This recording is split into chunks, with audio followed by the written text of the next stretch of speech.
Welcome to the Hair, Babes and Business podcast. My name is Jess and I am your host. I have over 14 years of experience in the hair industry and have owned and successfully fully booked out 2 of my own hair salons. And now I'm taking a step back from being behind the chair to be here with you instead, teaching you all of the skills, knowledge and advice that I've learned along the way.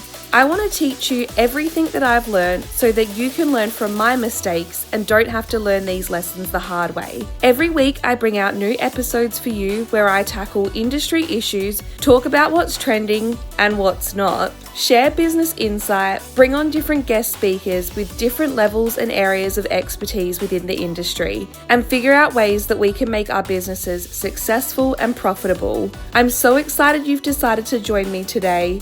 Let's get into it. Hello guys and welcome back to this week's episode of the Hair Babes and Business podcast. My name is Jess and I am your host. And today I have a very special interview for you guys. Today I'm speaking with Sally Evans, owner of The Hair Healer. And Sally's going to tell you all about her story, about how long she's been in hairdressing, the very many different roles she's taken over the course of her career, and where it's kind of led to now. She's doing something really unique for the industry. She's doing a different type of education that I don't know if we've necessarily seen before, and I think it's really cool what she's doing. So I really hope that you find her story inspiring and that you get a lot out of what she has to say. And if you guys do really love Sally, she's got an incredible energy and a beautiful personality. If you guys click with her, like what she's doing and want to work with her, I'll make sure that I link all of her social media information in the show notes so that you can go and find her. Guys, I will just pre-warn you, at the start of today's episode, her microphone did have a little bit of an issue. So the sound is a little bit crackly for the first couple of minutes, but that does calm down after a couple of minutes and then it's beautiful and clear. And I also will just let you know, for anyone listening with little ears around, there is a fair bit of swearing in today's episode. So if you are around little ones or you're not ready to hear some swearing, maybe just skip this episode or save it for a time when it's safe to listen to.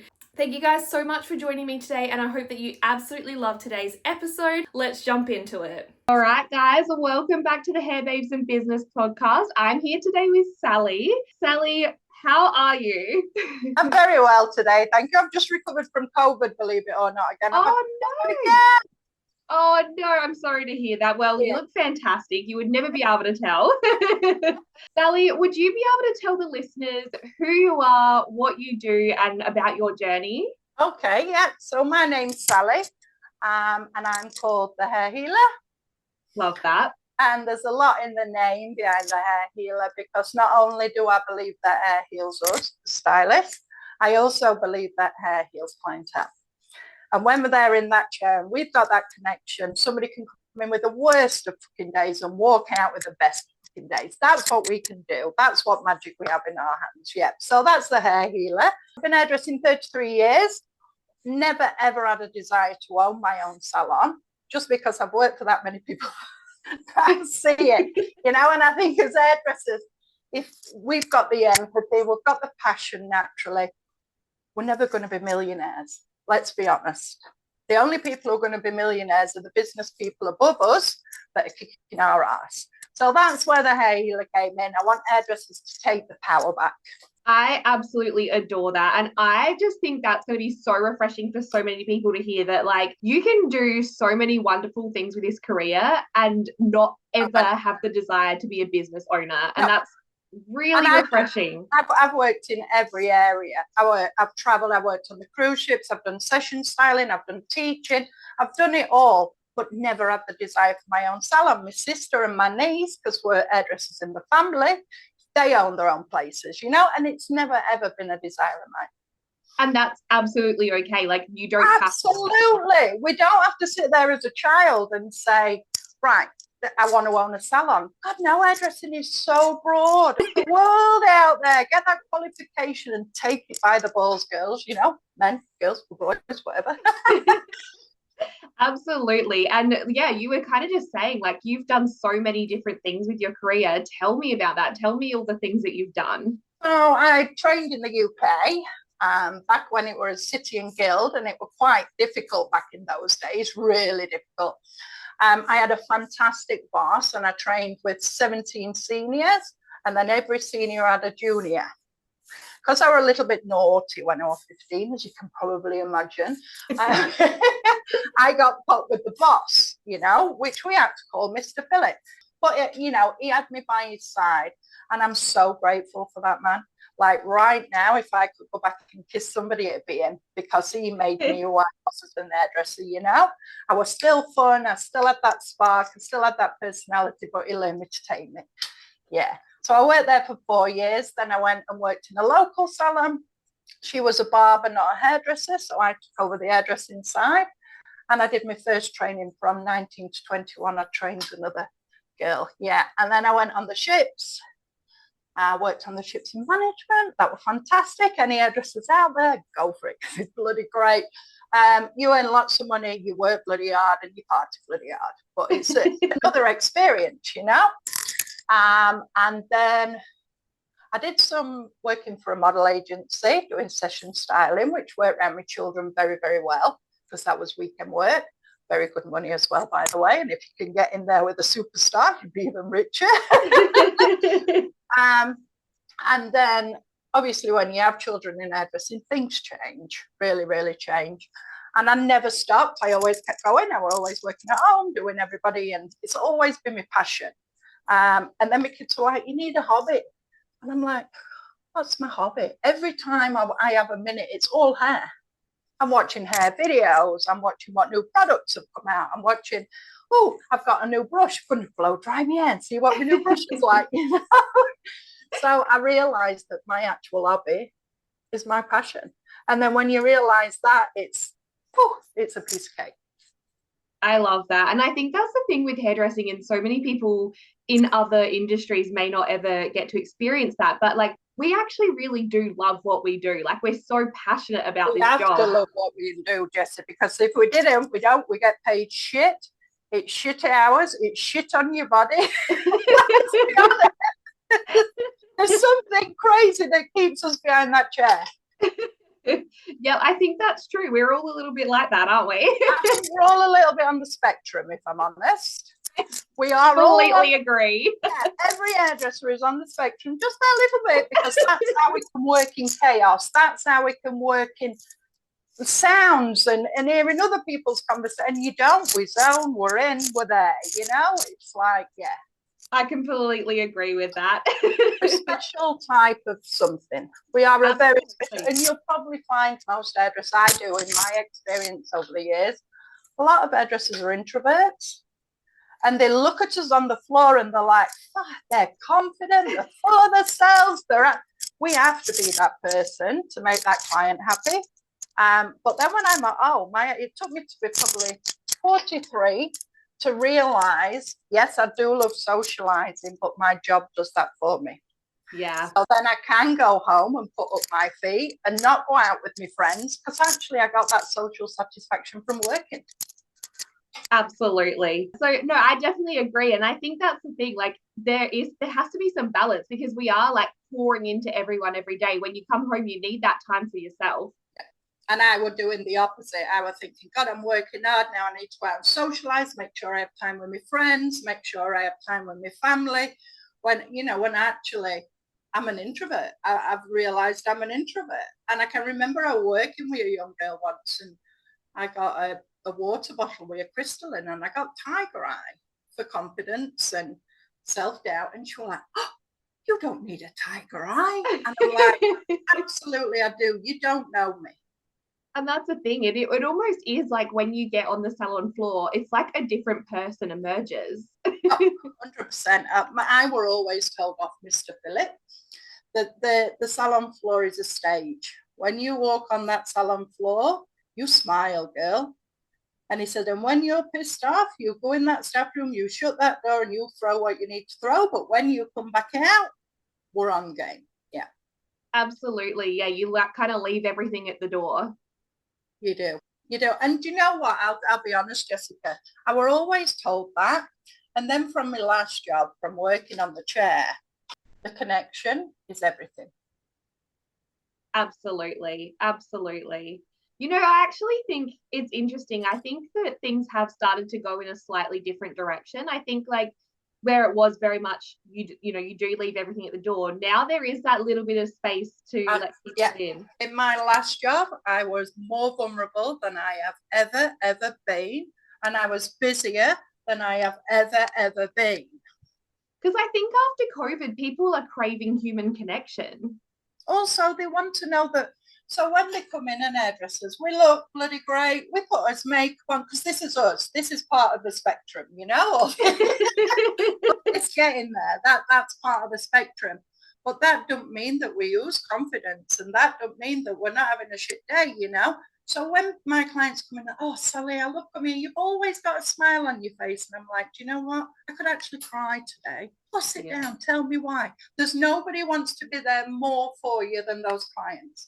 And that's proved to me because I've had 2 years away from the store and I've advertised that I'm back cutting. I've decided I'm only going to cut and I've got them flooding back, you know. Wow. And some of the clients even followed me to the salon where I wasn't on the floor, just to be in the environment with me. Oh, that's such a credit to you. That's so beautiful. But I realized that that's where hair heals meet.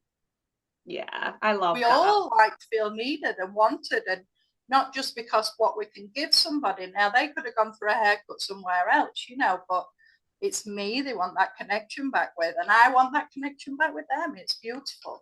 It's definitely an energy give and take, isn't it? Yes, definitely. But I think we do need to learn, like, you know, don't talk about politics, don't talk about these things. What are we left to bloody talk about? Let's be honest. And I think part of being a good hairdresser is being very emotionally intelligent and picking up with the client what kind of conversations you can have. One client can sit in my chair and I can F, blind, swear, talk about sex, talk about everything. The next client, we talk about her garden. Yeah, that is so true. And it is a skill to learn, like what you can talk about and where the boundaries are with which person. So the hair healer, tell me about that. Well, it took me a long time to come up with a name. I knew that I was going to be an empty nester as of last year. So I knew the children were leaving, both out of home. And it's time to start thinking about Sally and her career again. And where does Sally go from here? And not ready to give up. And I don't want the stress and the overheads of bills, basically. Because when it comes down to hairdressing, it's all just bloody bills. And how much the colour costs now. And then you get any clients complaining about the price. It's just ridiculous. So I actually charge hourly. Yeah. And that's how I make my money, is I charge hourly. Amazing. I'm not charging $40 for your trim because it's thinner than her hair. And then I just charge by the hour. So then when you see me, if we're doing a class and we're learning you how to style your own hair, if we're doing a product consultation, and one thing I do pride myself on is that I'm not the brand. So I could have easily gone for a brand. I'm a Gold Bar Master Stylist, so I could have easily hit that area. But I was like, no, because if you work for a brand, they're always telling you how to stay in the lane. And after 33 years of hairdressing, I don't want nobody telling me what lane to sit in. Rules are made to be broken. I've broken them. And do you know what? I kick out some good fucking hair, you know? So as long as you know the rules and you know the basics, that's what makes us that special hairdresser individually on our own. Is that personalizing? Yeah. So that's where the hair healer came from. So it took me a while, and then it was like, right, I need a concept, came up with a concept. Then I need a creative space, because when we're on the spectrum, that can come at 12 o'clock at night, that can come at 5 o'clock in the morning, get that mannequin out. I'm in here in my pajamas, and they're like, what are you doing? And I'm like, creative. I knew I needed a creative space, and a creative space that I could come in and walk away from if I don't, you know. So that's when the kids left. I've got a spare room. So this is what I call my happy room in here. So when clients come in, I'm like, come to my happy room. Happy room. Everybody walks out of here happy. We call it the happy room. Everybody in my family calls it the happy room. Yeah. I absolutely adore that. And I think that's something that's really cool about, like, even myself stepping a little bit away from being behind the chair and doing some things beyond the chair. Like, it really is true. Like, inspiration and passion can come at like 1 a.m. in the morning, or it can come at like 10 p.m. at night. You know what I actually brought it back to? I've been on a wellness mindfulness journey for a few years now, and I meditate daily and I do all these wonderful things for my mind, which I think as well for young hairdressers out there, jump on the mindset thing. Get rid of those days when we come in, do what we need to do to get rid of those days, because carrying all that emotion for other people is a lot. And if we have made a mistake, we think about the mistake and not the 5,000 styles that we did good. We just think about the mistake. Yeah. So yeah, that's where the hair healer came from. And as soon as all my friends and my family and I came up with the name, everybody were like, we get it. Yeah. Absolutely get it. It heals me. If I'm feeling depressed because I've got depression, if I'm feeling down, I come in here, I put my music on, I get my products out, I get my brushes out, I do a blow dry and I feel bloody great. Love that. Love that so much. So let's talk a little bit about some of the education that you are doing now and spreading awareness about issues within our industry. Where are you kind of taking that at the moment?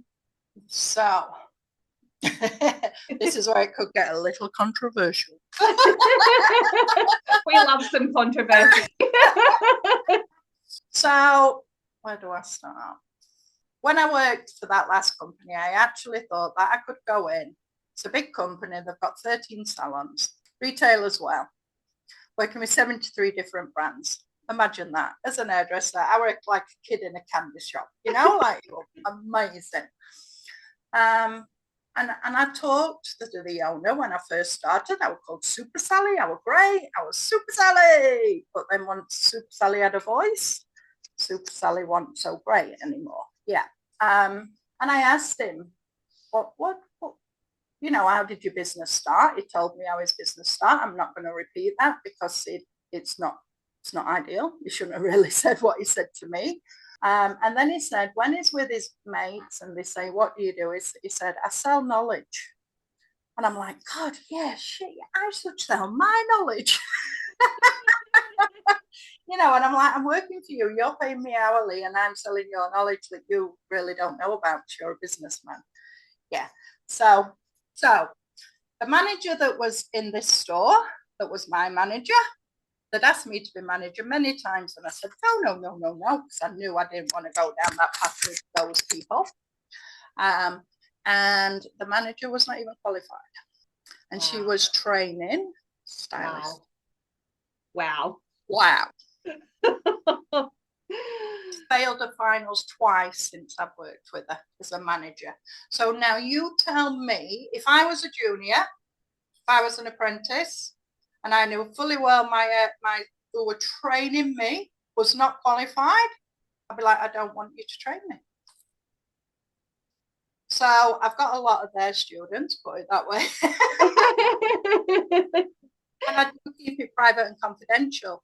So if people do want to come to me and learn, they don't have to say they're learning with me. I don't want it to get back to these companies and then I know how I was bullied when I was there, especially when I started my own business, which wasn't a threat to them at all. And quite honestly, I'm a little bloody fish. You're a big fish with millions of dollars.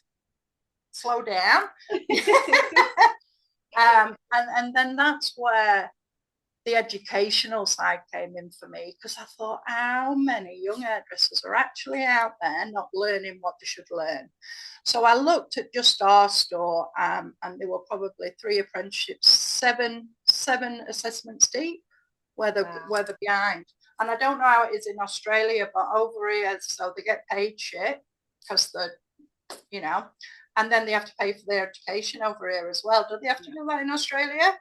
It really just depends on the person. Some bosses will pay for the education and others you will get paid for your day of education, but they won't necessarily pay for the training. Yeah. No, so they have a high toe. So we train under high toe here and you pay high toe. I think it's probably about 8,000 altogether. Yeah. For a 4-year apprenticeship, getting paid shit, having to buy all your own equipment. And then they're like, oh, we send you on courses, we send you on this big company. Nobody went on these courses. I asked to go on them all, never got on bloody one. You know, the only courses we got, what were free, what came with your reps, which we all know when you've got a rep, you get free training every 6 weeks, you know. Yeah. And I went into that job, and probably because I'd been in management and I knew how salon should run and I know what should happen. Yeah, so they were quite happy for me to teach and everything at first, but then once I opened my own business, they asked me to drop my hours. I had to schedule a meeting with the area manager one-on-one. She didn't want to schedule a meeting with me. They just wanted to fully me out. That's so tough. And I feel like that kind of thing does happen more often than it should be in this industry. Terribly. And I'm going to be a voice for that. So I've actually got a page with 2 other young apprentices that I've actually helped leave that store. So I even trying to slyly move them away because I see these amazing hairdressers, Jessica, and I think they're in debt, they're working the bloody arse off, and then the boss treats them like shit. So do you know what's going to happen? We're going to end up with no hairdressers. Yeah. I think that's true. Even here, like sometimes just the conditions of the apprenticeship, it makes people not carry on with it. No, and the like one apprentice that I know right now, she's just being a stylish Joey, basically, so that the stylist can make commission. Like it's the survival of the fittest. It's who can get to the reception desk quickest to put that client in, you know. And then the amount of complaints was next level. Yeah, I feel like a lot of salons now, it's just a food chain, it's just a factory. We get them in, we get them out. So then when people say, when I offer my services, why do you charge so much? What do you do different than a normal hairdresser? And I say, actually, I don't do anything different than what we all should be doing.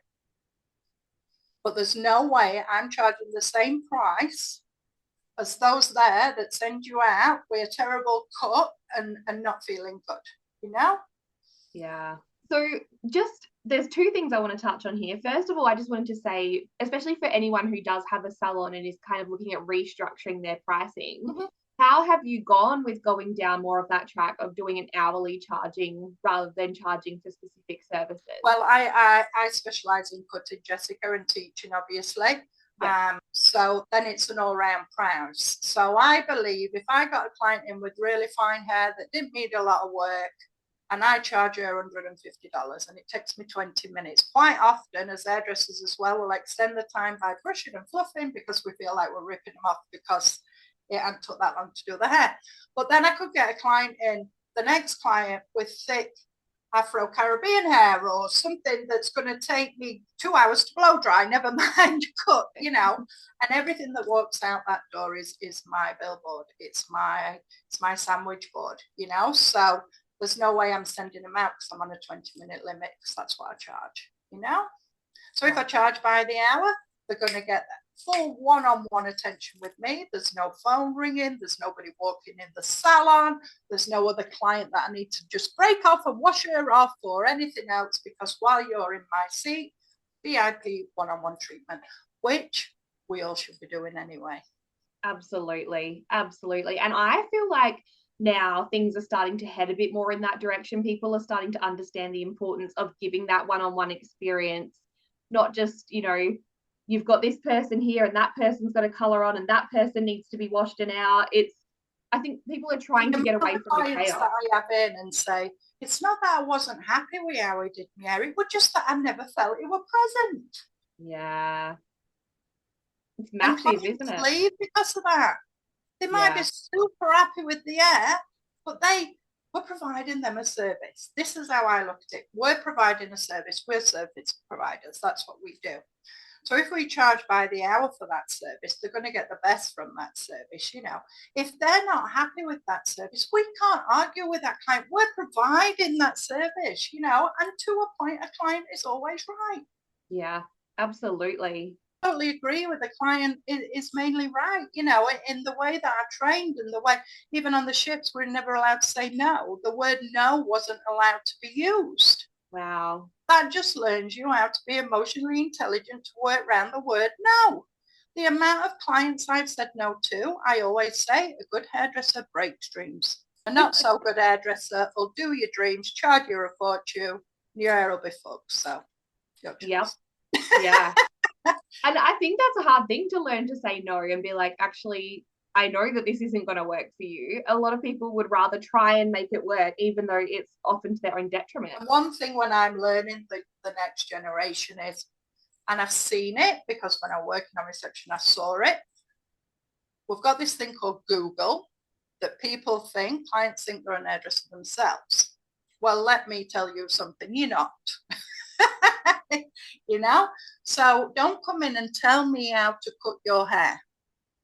Absolutely. And if I have a client that sits in my chair and says, oh, I think you need to cut it this way, do it this way, and oh no, wait a minute, I'm the professional. Yeah. So you just need to listen to what I'm saying in a nice kind of way. You have to put it in a nice kind of way, but you do have to, because if you don't, that client will walk all over you, all over you. I don't think there would be too many hairdressers out there who could say they haven't had at least one client that they've kind of let that happen a little bit. Oh, I've had you. I think you at least have two. At least. Regular clientele build up. Yeah, for sure.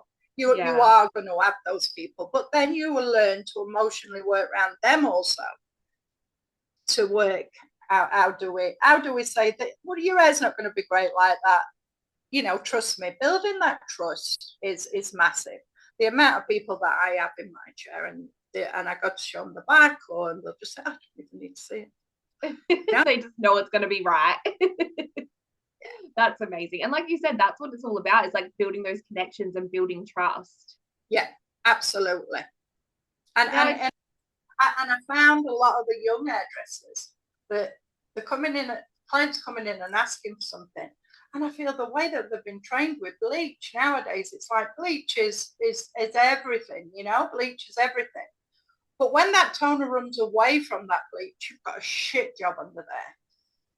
I was brought up at the time when I was learning to be like scared of bleach, and I'm still like scared of bleach. Yeah, me too. It shouldn't be the first thing you reach for. I have never ever used a bleach with a 44 or a 34. Yeah. All my blonde clients who were platinum were only ever 20. Yeah. Anything above that scares me. Yeah. And you only get gold shit coming through when you go above that, because we're blowing out so quickly that all we've got left is the shit pigment in the hair. Yeah. I think that's a massive lesson to learn. I watch, like, even just on like TikTok and stuff, I hear like even hairdressers or like people who are doing it at home or whatever, they're like, yeah, bleach and 30, bleach and 30, bleach and 30. And I'm just like, oh. And then, you know, and I've got to mention this because it's one of my biggest tips. And I apologize if you do this, Jessica. Backcombing and balayage. So when I trained, one of the worst things for your hair is backcombing, cause breakage. This is probably one of the worstest things. On top of that is bleach. So they're the two things that when I trained, these are like, we only do these if we really have to. Yeah. The strongest chemical we've got, and backcombing and making the hair fragile. Yeah. You know, just take a little bit more time. Balayage is called freehand painting in French. Learn it. I've been hairdressing 33 years. I'm learning myself how to do a mullet right now because I've never done a mullet. You know, we have to learn these things, and it's got tight, curly, coily hair, and I want to do the zero fade and going up, you know. And then people look at me, and because I've been hairdressing 33 years and I'm 48, like, oh, she's an old hairdresser. She's an old hairdresser. Do you know what? These old hairdressers train the best. And that's no offense to any young. The training isn't the same anymore. In fact, no, correct me. The training is exactly the same as when I trained 33 years ago. Nothing's changed. It hasn't evolved. You don't learn how to do balayage. The amount of youngsters that can't blow dry now, they can't even hold a brush on a hairdryer because they rely on straighteners to do everything. You know, It's like technology's taken over. No, technology hasn't taken over. Let's go back to when I was training, and clients just come every 2 weeks for a wash and a set. Their hair stayed in for 2 weeks. And shall I tell you what products we had? Mousse and hairspray. Yep.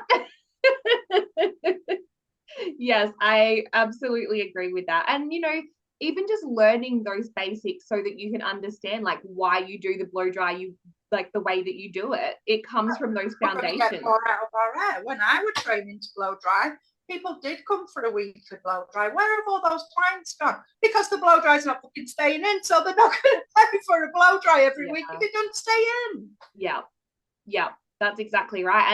And that's the thing, the blow dry, the foundation is so important. Like you can use the hot tools, but that's not going to reinforce it the way a blow dry is. The biggest difference of our hair from wet to dry, our hair is actually made up of water. So we can intimidate that shape with that water in there. Why wouldn't we do that instead of putting 280 degrees on his hair straight after? I've not straightened my hair. I've blow dried it and put Velcro rollers in. You know, it's just, it's just going back. And I do learn the new ways, Jessica. I'm not about not learning the new ways. So I can do a fade my old-fashioned way. As an old hairdresser, I can do a fade. And then I thought, no, I'm going to try it the way all these youngsters are drying it now. And I did the line. Took me an extra 45 minutes to get rid of that line. I can do a fade. I can do one. So it's not like I needed to learn to do one, but I'm like, you know what? We do learn from young people. We do. And we've got to look at that generation as older hairdressers as well and not say, oh, we know it all. We know it all. Because we don't. We do need this influence from the young ones, you know? But it didn't work and I've gone back to my old-fashioned way. I think that's the cool thing about this community that I'm building here. It really is like bringing everyone together and learning something from everyone, because I think everyone does have something to offer. We've all got something to We've all got something, and it's only when we talk and we listen that we're going to learn that. While I was working on reception in this new store, it was all computers. You know, when I started working, it were a book. So I have to call the young'uns in all the time. Can you come and help me do this? What do I press to do this? What do I do to... Well, I was showing them vulnerability that I'm not an old hairdresser that thinks I know everything. Absolutely. And that's something that's really cool. And I wanted to come back to this as well. I wanted you to share about your like style of educating, because you said something before we even started recording about how you have your students have your number and they can call you on their good days and their bad. Anytime. Yeah. I think what a lot of it is we don't have a lot of hairdressers running hair salons anymore, so they're never going to get it.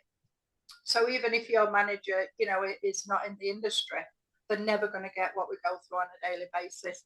So I do have my students who got me on speed dial, and they will call me if a colour's gone wrong, if they're feeling anxious about something coming in, if the boss is giving them tasks that they don't feel they're ready for, they'll give me a call and I'll guide them what to say, so you're not being a smarty pants, or, you know, like, because a lot of the youngsters now as well communicate like this, they don't communicate verbally. Yeah. So I think that's something that we need to help young hairdressers with. We have to learn young hairdressers to have boundaries. We have to learn young hairdressers to stand up for themselves, because unfortunately in this industry we have to. Yeah. Because even your best friend as an hairdresser is going to steal your client if she needs to go out that weekend, you know? So just, I want to be that person out of the salon. Yeah.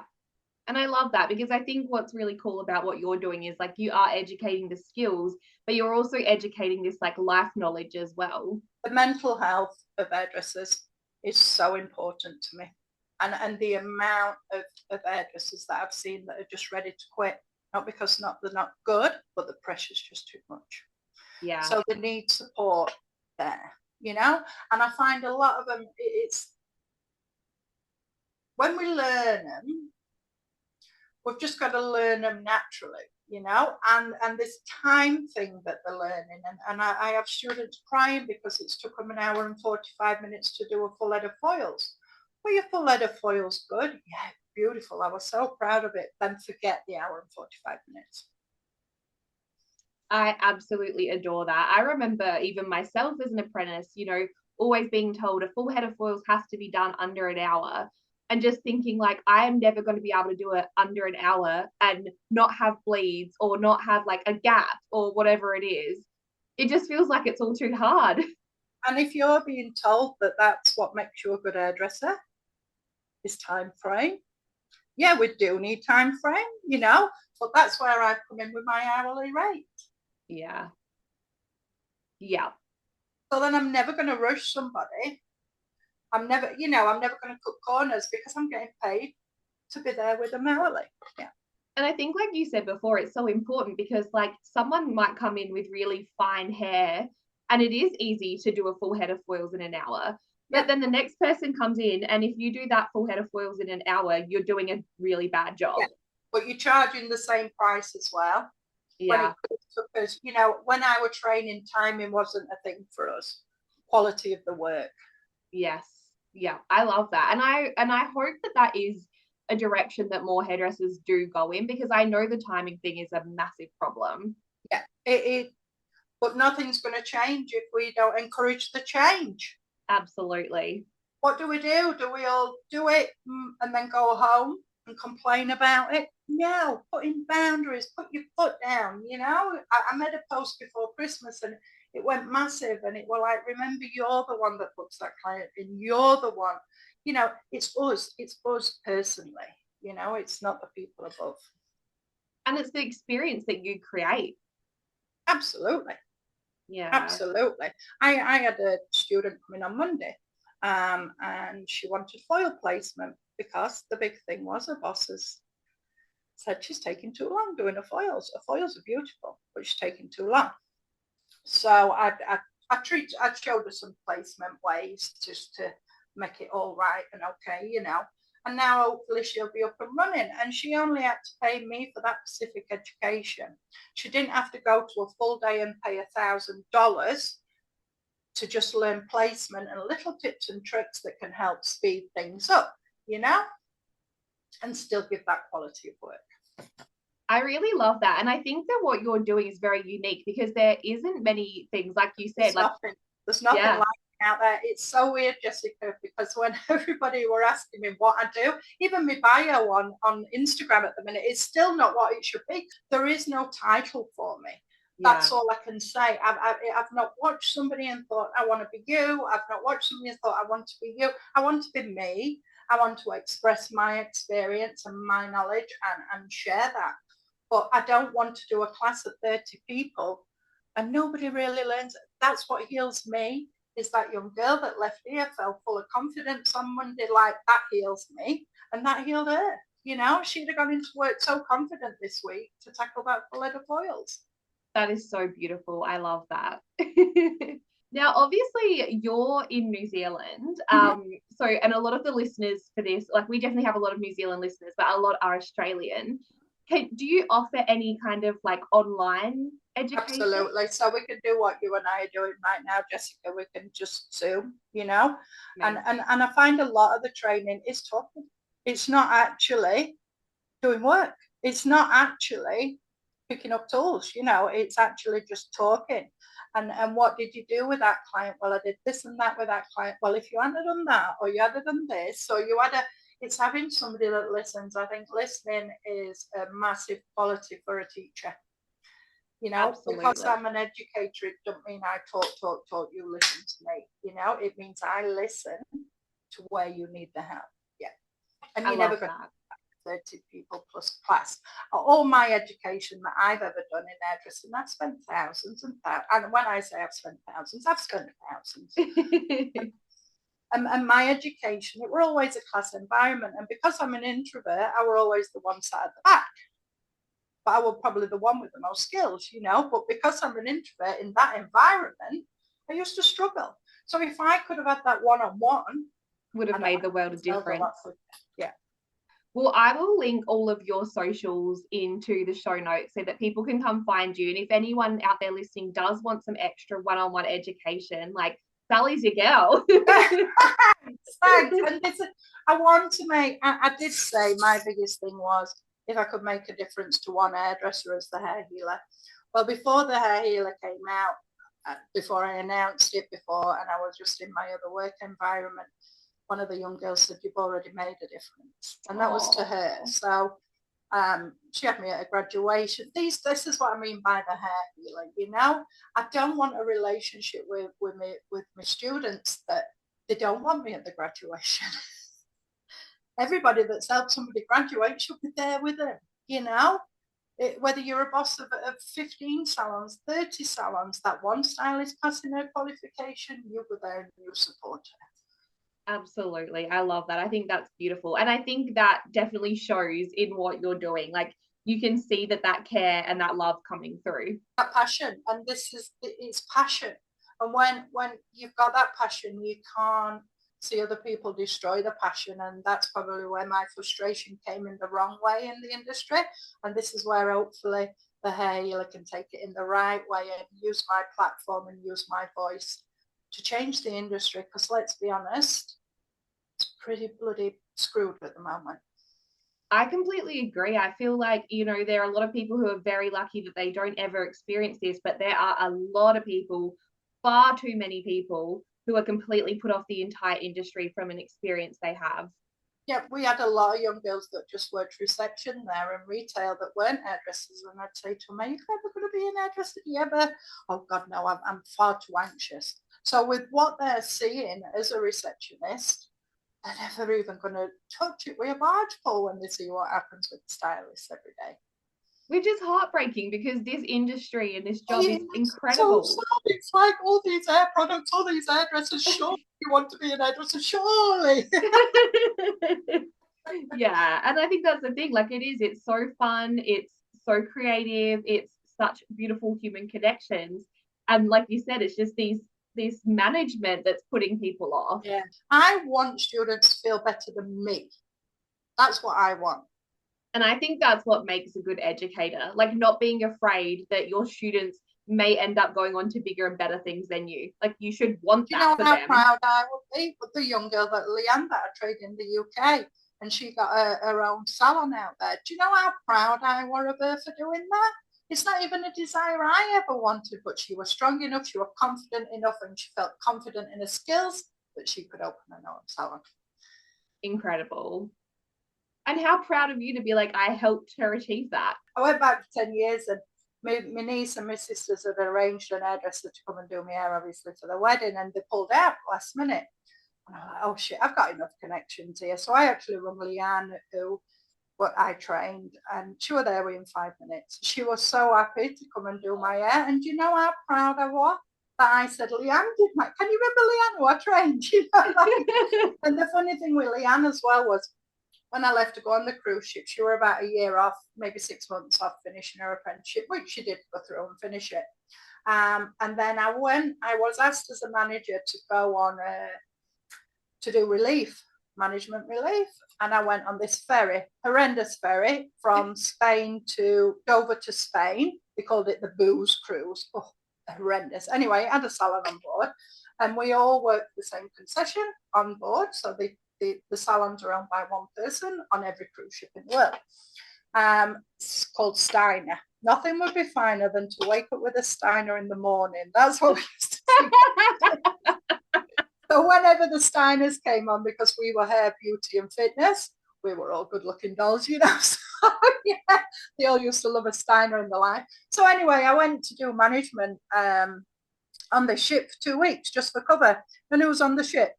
She'd followed in my footsteps, and Leanne was working on the ships. Oh, that's so the girl I'd trained, I ended up being a manager on board. So yeah, I went on board and I worked with Leanne for 2 weeks again. And she was struggling with retail. So I actually turned that around for her, and she did finish a contract, which was great, and then went on and bought a salon. Yeah, so that were another cool story as well, that the girl that I trained, I actually ended up managing again on the cruise ships for a while. Yeah, so I inspired her to do the same. That's amazing. That's so cool. A full circle kind of moment. Yeah. And then I put a video up yesterday of my education that I'd done. Oh, I would put in, I think, and she likes every video that goes up, you know. And then another lady that were my manager on the cruise ships, well, I was 21, so it's a bloody long time ago, when I put out there that I'm educating and stuff, even she's saying you're a fantastic hairdresser. Like, you know, like, and hearing that from people way back is just so cool. So special. Now, I did want to just touch on, I know we were talking about just before we started recording about with the hair healer, talking about like healing that like mental health side of things and taking care of your body and all those sorts of things. Could you talk a little bit about what you're doing in that space as well? Yeah. So definitely mindfulness is something as hairdressers that I think we all need to learn and manage, because then that's how we stop it getting personal, because it's so easy for it to get personal. So I started meditating on my meditation journey. Probably a client of mine in the chair, as we all do, got me into this. And I went on a day retreat, and then I started meditating. So then I found meditation when you come home from work, having that downtime, that meditation. So mine, I came in from work, I run the bath, I didn't speak to anybody until I'd had a bath and I'd meditated. Then when I came out, I felt like I came out as Sally again. Sally the human, not Sally the hairdresser, because especially when you're a manager and you've got somebody above you, that just things that, and a salon owner, you just never ever stop. And then it were about learning managing my time as well. So like my days off and things like that, and saying no to those friends that want their doing on your day off, because quite frankly, we'll just burn ourselves out and we don't give the best service. So I found mindfulness is great, especially with the feeling of anxiety when we look at that colour and we know it's not quite going the way that we want to. And we know, so instead of the clients feel it, they hear it in your voice, they know, just go in the back room, and when you learn this breath work, I'm like, oh, breathing, but it really does work. Just to bring yourself back down, ground you, because we're thinking then as hairdressers, how do I correct it? What am I going to do? Oh, this client's never going to come back. Oh my God, we've got all these voices happening here that we can't even concentrate. What formula do we need to make to correct this bloody colour? Because there's too many other thoughts, So just by going back, few deep breaths, and it does make a difference, And then they showed me some arm movements to get your body moving, because we're quite still at stance when we're hairdressing, which is not good for your mind either. So I think whatever your mindfulness thing is, make it work within work someplace. And I worked in a mall for 2 years, and one of the main things I did through mindfulness was I sat outside every day on my lunch break for an hour. So he liked us to take an hour.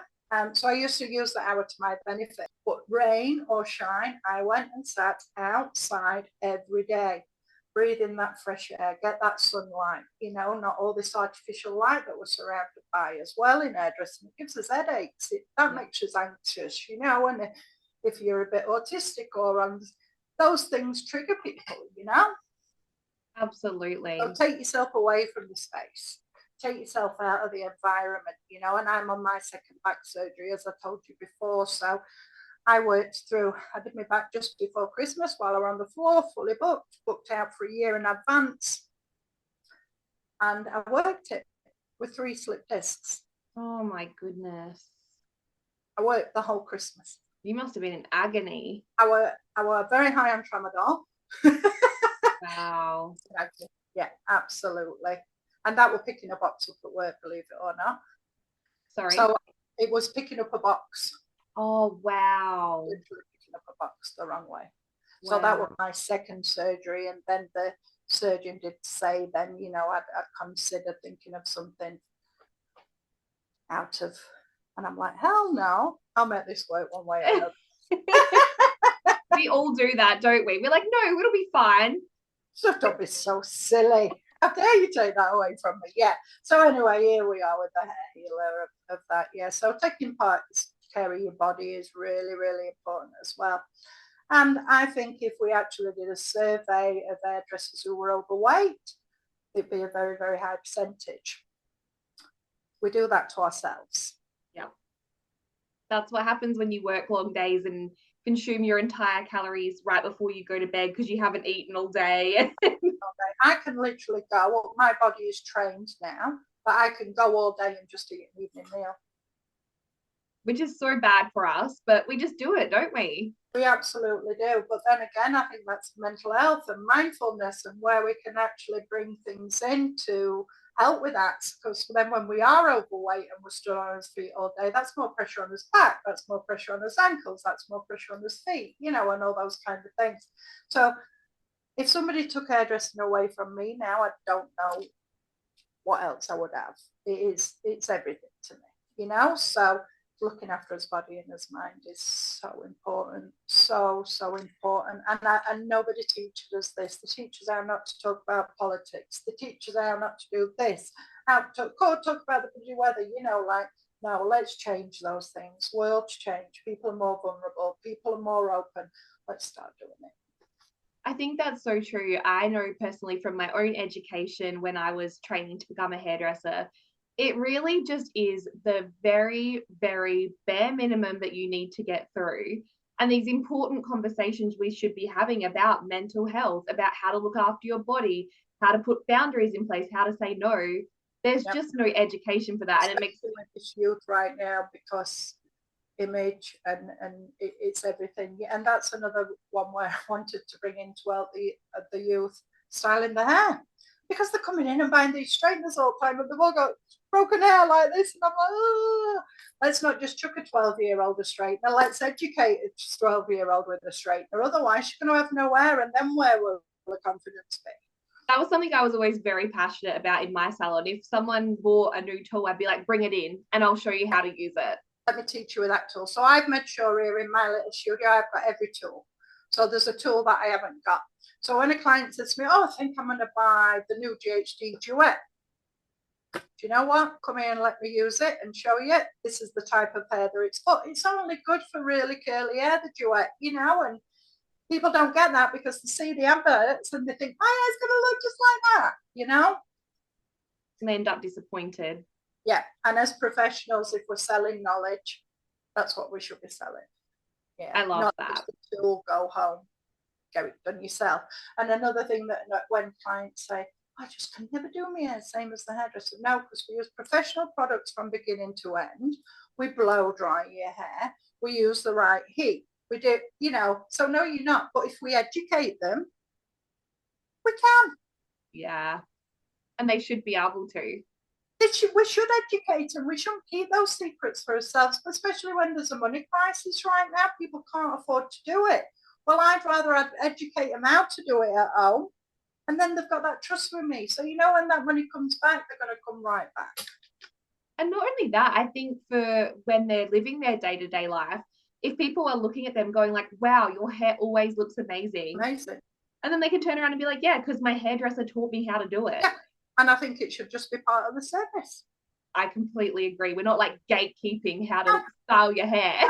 I'm using a product here, and because I'm not the brand, I can have whatever brands I want, which is fantastic. And I'm putting on the product. I show them how to put the product on, how to use the product. Now you show me what I've just done. I don't say, have you got it? Yeah, I've got it. Because they're going to say, yeah, I've got it, because they feel intimidated because they're being told by a professional. I completely agree. And I think it's great when you can create that space where you're like, I want you to do this in front of me so we can like do it together, and they feel safe to do that. People learning, you know, going in to straighten their own hair and they're completely missing the hair, and I guide the hands for them. Basically, sometimes I just guide the hand, you know, so that they can, yeah. And then I let them try my tools before they go out and spend that big dollar on tools that don't actually work for their hair. I love that. I think that's such an empowering thing to be able to do for your clients. Yeah, I do that, and I do it all around product, and because I'm not the brand, I'm not pushing products, so they don't come in here and think, oh my God, all she wants me to do is buy. No, I want you to get the very best from your hair. And to be able to help them. And that heals me. Yeah. And that heals them when they walk out that door and finish that service with a hug. I had a new client in the other day, struggling with short haircuts. Anyway, got her in, blah, blah, blah. She turned her nose up at my price at first, but I didn't justify him. She came in, that lady had been in here less than an hour, and she gave me the biggest hug and she left. That is the special thing that us hairdressers have, you know. I healed that lady. I healed her. She came in and she felt shit because her hair looked shit. She was spending money, lots of money, to not feel good. I don't want to do that.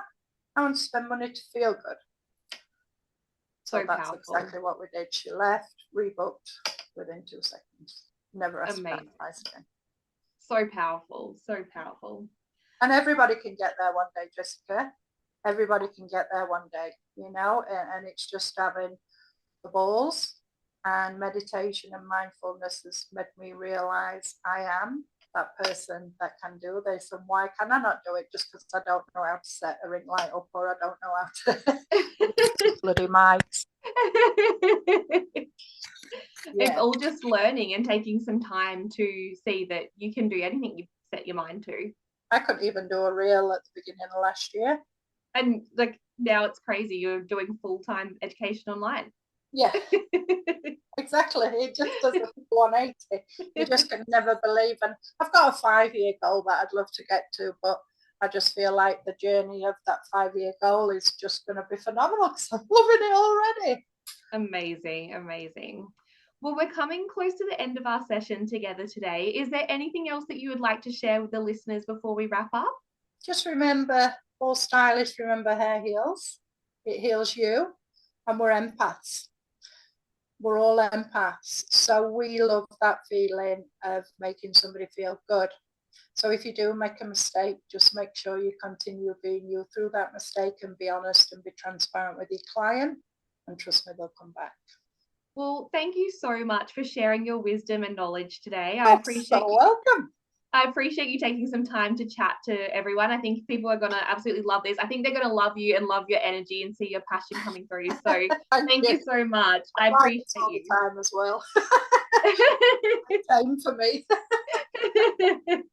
Well, thank you so much. And as I said earlier, I will link all of your socials and where people can find you in the show notes so they can come and follow you and give you some love over on your pages. Awesome. As So well. when I'm up and running, Jessica, you're going to be a guest on my podcast as well. Oh, so thank you so much.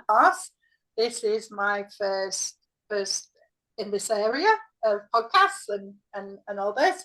And I will never forget you, Jessica, for making this possible for me. And now I've done it this once. Watch this space, it's bad as what I thought it were going to be. Yeah, so I absolutely can't wait to see what you get up to. I appreciate what you're doing for the industry, and I appreciate every post that you make. I look over them and I just think it's fabulous.